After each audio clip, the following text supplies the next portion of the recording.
ఈరోజు జరిగిన మాజీ హోంమంత్రి ఆనం వెంకటరెడ్డి గారి విగ్రహ పునఃఆవిష్కరణ. ముఖ్య అతిథులుగా వచ్చేసిన దేవాదాయ శాఖ మాత్యులు ఆనం రామనారాయణ రెడ్డి గారు, మున్సిపల్ శాఖ మాత్యులు నారాయణ గారు, నెల్లూరు ఎంపీ వేమిరెడ్డి ప్రభాకర్ రెడ్డి, నెల్లూరు జిల్లా మాజీ బీజేపీ అధ్యక్షులు సురేందర్ రెడ్డి, మరొక మాజీ ప్రభాకర్ రెడ్డి గారు, ఆనం భక్తవత్సల్ రెడ్డి గారి సన్నిహితులు సిక్కిరెడ్డి గారు, ఆనం రామనారాయణ రెడ్డి కుమార్తె ద్వారా బొకే అందుకుంటున్న Nellore regional RTC chairman Sannapareddy Suresh Reddy garu, Anam Ramanarayana Reddy గారితో ముచ్చటిస్తున్న ఏసీ సుబ్బారెడ్డి గారి మనమడు ఆనం భక్తవత్సల్ రెడ్డి గారి కుమారుడు, ఆంధ్రప్రదేశ్ రాష్ట్ర aqua development authority chairman Anam Venkataramana Reddy garu, TIDCO chairman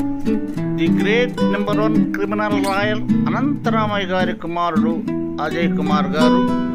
NUDA chairman Kotamreddy Srinivasulu Reddy garu, ఉత్సాహంగా ఆశీస్సులైన Nellore rural MLA hattrick MLA Reddy Sridhar Reddy garu, సోదరుడు కోటంరెడ్డి గిరిధర్ రెడ్డి గారు, కావలి ఎమ్మెల్యే కావ్య కృష్ణారెడ్డి గారు, ఉదయగిరి ఎమ్మెల్యే కాకర్ల సురేష్ గారు, సభలో వేమిరెడ్డి ప్రభాకర్ రెడ్డి గారు. సభలో ప్రసంగిస్తున్న ఆనం రామనారాయణ రెడ్డి గారి కుమార్తె కైవల్యారెడ్డి గారు, ఆనం రామనారాయణ రెడ్డి గారితో ఎంపీ వేమిరెడ్డి ప్రభాకర్ రెడ్డి గారు, శ్రీధర్ రెడ్డి గారు, కావ్య కృష్ణారెడ్డి గారు. బొకే అందుకుంటున్న నెల్లూరు జిల్లా పరిషత్ చైర్పర్సన్ ఆనం అరుణమ్మ గారు, కైవల్యారెడ్డి ద్వారా బొకే అందుకుంటున్న నెల్లూరు ఆర్టీసీ చైర్మన్ సన్నపరెడ్డి సురేష్ రెడ్డి గారు, అజయ్ బాబు గారు, వెంకన్న బాబు గారు, ఆనం రామనారాయణ రెడ్డి గారితో ముచ్చటిస్తున్న ఆనం వెంకటరమణారెడ్డి గారు, కావ్య కృష్ణారెడ్డి గారితో ముచ్చటిస్తున్న నెల్లూరు రూరల్ ఎమ్మెల్యే శ్రీధర్ రెడ్డి గారి సోదరుడు గిరిధర్ రెడ్డి గారు, వేమిరెడ్డి ప్రభాకర్ రెడ్డి, ఆంధ్రప్రదేశ్ టిట్కో చైర్మన్ అజయ్ బాబు గారితో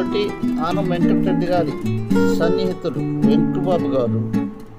ఆహ్లాదకరంగా జరిగిన ఆనం వెంకటరెడ్డి గారి విగ్రహ పునఃఆవిష్కరణ సభ ఆహ్లాదకరం.